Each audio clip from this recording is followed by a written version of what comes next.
Police అనగా ప్రజలను కాపాడడానికున్న ప్రభుత్వ ఉద్యోగి చాలాసార్లు మనకెందుకులే అన్నట్లుండే ఉద్యోగస్తులని చూస్తుంటాం.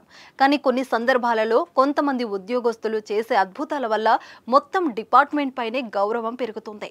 అలాంటి సంఘటనే కరీంనగర్ జిల్లా వీణవంక మండలం బేతిగల్ గ్రామంలో జరిగింది.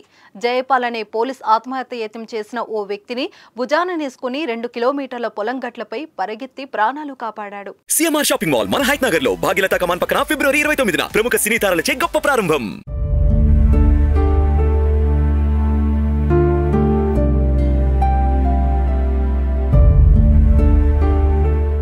ఈ మధ్య కాలంలో క్షణికావేశానికి లోనై ఎదుటివారి మీద దాడి చేయడం లేదా తమను తాము గాయపరుచుకోవడం ఎక్కువైపోయింది.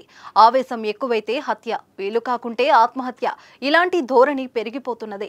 ఇలాంటి సంఘటనే కరీంనగర్ జిల్లా వీణవంక మండలం బేతిగల్ గ్రామంలో జరిగింది. కుర్రా సురేష్ అనే వ్యక్తి ఇంట్లో గొడవపడి పొలం వద్దకు వెళ్లి పురుగుల మందు తాగాడు. పురుగుల మందు ప్రభావంతో కింద పడి గిలగిలా కొట్టుకోసాగాడు. పొలం వద్ద వారి కుటుంబ సభ్యులు ఎవరు లేకపోవడంతో చాలాసేపు ఎవరూ గమనించలేదు. చాలా సేపటి తర్వాత పక్క పొలాల వద్ద ఉన్న రైతులు గమనించి 100కి సమాచారం ఇచ్చారు. కానీ అప్పటికే సురేష్ అపస్మారక స్థితిలో వెళ్లిపోయాడు. బ్లూ కోర్టు సిబ్బంది జయపాల్ అపస్మారక స్థితిలో ఉన్న సురేష్ ను తన భుజాలపై వేసుకుని పొలాల గట్ల వెంబడి 2 కిలోమీటర్లు పరిగెత్తి ఊర్లోకి చేర్చాడు. గ్రామస్తుల సహాయంతో జమ్మికుంట ఆసుపత్రికి తరలించగా సురేష్ కు చికిత్స అందించి ప్రాణాలు కాపాడారు.